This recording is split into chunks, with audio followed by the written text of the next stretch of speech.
नमस्कार दोस्तों। आइए सुनते हैं आज की कहानी। तेरी सास के पास भी तो गहने हैं, वो क्यों नहीं दे देती अपनी बेटी को। सेजल की ननद कुमुद की शादी थी और इस वक्त घर के हालात अच्छे नहीं थे। बिजनेस में बहुत बड़ा लॉस होने की वजह से सेजल के ससुराल में बहुत परेशानी आ गई थी और इसी समय शादी का भी मुहूर्त था। सेजल ने अपनी मम्मी को फ़ोन किया और बोली, मम्मी कुछ समझ में नहीं आ रहा। रोहित कुमुद की शादी में देने के लिए मेरे गहने मांग रहे हैं, क्या करूं? अगर मैंने सारे गहने दे दिए तो फिर मैं क्या पहनूंगी? पता नहीं बाद में गहने बन पाए या नहीं। क्या करूं मम्मी? बिल्कुल मत देना, उनका बिजनेस घाटे में चल रहा है तो इसमें तेरा क्या दोष। वो खुद इंतजाम करेंगे। और तेरी सास के पास भी तो गहने हैं, वो क्यों नहीं दे देती? बेटी उनकी है, वो खुद सोचे, तेरे गहने के पीछे क्यों पड़े हैं? मम्मी मम्मी जी के गहने तो पहले ही लोगों का कर्ज देने के लिए बेचने पड़े। मम्मी जी के पास अब कुछ नहीं बचा है, वो बेचारी पहले ही सब दे चुकी हैं। तो क्या हुआ, लेकिन तू बिल्कुल मना कर दे। ननद की शादी के लिए तू अपने गहने क्यों देगी? तेरे सास ससुर और दामाद जी अपने आप इंतजाम करेंगे, तू उनकी चिकनी चुपड़ी बातों में मत आ जाना। तेरे पापा ने कितनी मेहनत और प्यार से तेरे लिए वो गहने बनाए थे। तेरे अलावा किसी और का हक नहीं है उन गहनों पर, समझी? अकल से काम ले, वो तेरे आने वाले वक्त के लिए हैं, पता नहीं कब क्या जरूरत पड़ जाए। सेजल को अपनी मम्मी से बात करके सुकून हुआ और वो सोचने लगी, मम्मी सही कह रही हैं, मैं क्यों अपने गहने दूं?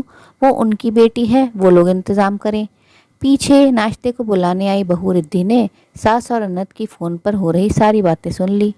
रिद्धि को बहुत बुरा लगा अपनी सास की बात सुनकर। रिद्धि बहुत सुलझी और समझदार थी। कई बार उसने अपनी सासू माँ को बातों बातों में समझाया भी था कि वो सेजल के घर के मामलों में दखल अंदाजी ना करें, पर सावित्री जी की आंखों में अपनी बेटी के प्यार की पट्टी पड़ी थी।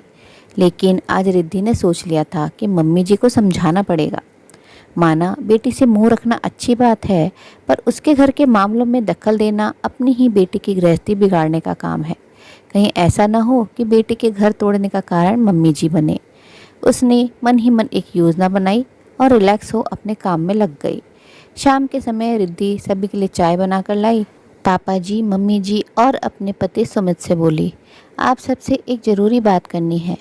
मम्मी जी, पापा जी, मेरे भाई का बिजनेस अच्छा नहीं चल रहा, बहुत घाटा हो गया। पापा भी रिटायर हो गए हैं। जो पैसे उनके पास थे मेरी शादी में लगा दिए थे, इसलिए वो भी भैया की मदद नहीं कर सकते। उन्हें पैसों की सख्त ज़रूरत है। क्या मैं अपने मायके से मिले गहने उन्हें दे सकती हूँ? समय आने पर वो मुझे लौटा देंगे। अभी वो उन्हें गिरवी रख कर अपना बिजनेस बचा सकते हैं। मैं चाहती तो चोरी से ये काम कर सकती थी, लेकिन मैंने सोचा अपनी बड़ों की राय लेना ज़रूरी है, तो आपसे पूछने आ गई। तुम्हें अपने गहने देने की क्या ज़रूरत है? तुम्हारी भाभी भी तो अपने गहने दे सकती है। आखिर मुसीबत में घर की बहू काम नहीं आ सकती तो शादी करने का क्या फ़ायदा? आंखें दिखाती हुई सावित्री जी बोली। जब रिद्धि ने सास के मुंह से ये बात सुनी तो उसने कहा, मम्मी जी, जो बात मैं आपको समझाना चाह रही थी वो आपने खुद ही कह दी। आज मैं अपने माता पिता द्वारा दिए गहनों से भैया की मदद करना चाहती हूँ, तो आप मुझे उलाहना दे रही हैं कि उसकी पत्नी को ये काम करना चाहिए। वो गहने भी उन्हें उनके मायके वालों ने दिए होंगे। तो जब मेरी भाभी अपने गहनों को पति के बिजनेस के लिए दे सकती है, तो नंदोई जी को अपनी इज्जत बचाने के लिए बहन की शादी में दीदी के गहने क्यों नहीं दे सकते? सबके लिए आपकी सोच अलग अलग क्यों है? मम्मी, बिजनेस में घाटा हो रहा है और उनकी बहन की शादी करना भी ज़रूरी है, जो पहले से ही तय थी। तो ऐसे में दीदी अपने गहने अपने पति की मुसीबत में दे देंगी तो क्या गलत करेंगी? माना उन गहनों पर दीदी का हक है, लेकिन जब वो गहने उनके पति के काम नहीं आ सकते तो उन गहनों का क्या मतलब? दीदी के सास ससुर और भाई साहब ने दीदी के लिए कभी कोई कमी नहीं की। जब भाई साहब का बिजनेस अच्छा चल रहा था तो उन्होंने दीदी की हर इच्छा पूरी की। मम्मी जी, जब खुशियों पर सबका साझा हक है तो मुसीबत में क्यों नहीं? लेकिन वो गहने उसके भविष्य के लिए हैं। हमने बहुत प्यार से गहने बनवाकर अपनी बेटी को दिए हैं। माँ, गहनों से ज़्यादा इंसान की अहमियत होनी चाहिए। सब कुछ सही रहा तो गहने फिर बन जाएंगे। माँ, रिद्धि सही बोल रही है, गहने तो फिर बन जाएंगे। अभी जीजा जी को दीदी के साथ और सहयोग की ज़रूरत है। सुमित बोला, अगर कल ऐसा कुछ मेरे साथ हो और रिद्धि मेरी मदद करने से मना कर दे तो आपको कैसा लगेगा मम्मी? हाँ, मैं ही बुरी हूँ, तुम सब अच्छे हो। तुम्हें भी कोई शिकायत है तो बोल दो। नाराज़गी से सावित्री जी अपने पति कमल जी को देखते हुए बोली, शिकायतें तो बहुत हैं जो मैंने कभी कही ही नहीं। सोचा समय के साथ तुम समझोगी। लेकिन तुमने अपने दिल दिमाग पर ना समझी की पट्टी बांधी हुई है और जब बहू समझा रही है तो उसी पर गुस्सा हो रही हो। बहू तो भले की बात कह रही है। एक बात बताओ, आज अगर मुझ पर कोई मुसीबत आ जाए तो तुम क्या करोगी? क्या पीछे हट जाओगी? क्या मेरी मुसीबत से ज़्यादा तुम्हें तुम्हारे गहने पैसे प्यारे होंगे? जो पट्टी तुम बेटी को पढ़ा रही हो उससे उसका घर बर्बाद हो सकता है, कभी सोचा है तुमने? सावित्री जी सोच में पड़ गई। सोचने लगी, सही तो कह रहे हैं सब। अपनी बेवकूफ़ी से मैं अपनी ही बेटी का घर बर्बाद कर रही थी, उसे गलत शिक्षा दे रही थी। मुझे माफ़ कर दीजिए, सचमुच मैं बहुत बड़ी गलती करने जा रही थी, पर अब नहीं। अब मैं बेटी के ससुराल में हस्तक्षेप नहीं करूँगी, ना ही उसे गलत शिक्षा दूँगी। आपने हमेशा मेरी ना समझी और जिद को अनदेखा कर अपने प्यार को कभी कम नहीं होने दिया।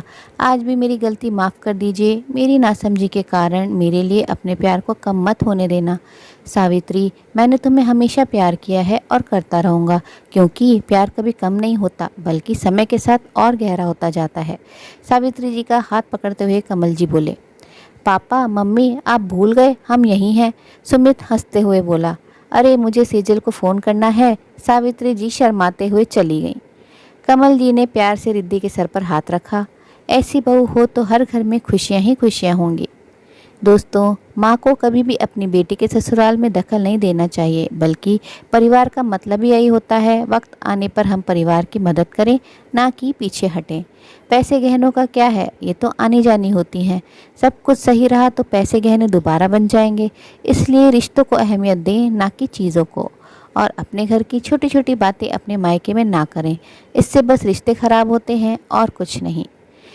आशा है कहानी पसंद आई होगी। कहानी अच्छी लगी तो अपनी राय कमेंट बॉक्स में ज़रूर साझा करें और अपने मित्रों व प्रियजनों के साथ भी शेयर ज़रूर करें। आपसे अनुरोध है, अगर आप चैनल पर नए हैं तो ऐसी ही नई नई जीवन से जुड़ी कहानियाँ सुनते रहने के लिए चैनल को सब्सक्राइब ज़रूर करें। कहानी अंत तक सुनने के लिए आप सभी का दिल से बहुत बहुत शुक्रिया। तो फिर मिलते हैं अगली कहानी में। तब तक के लिए आप लोग अपना ध्यान रखिए, खुश रहिए, ऐसे ही कहानियाँ सुनते रहिए।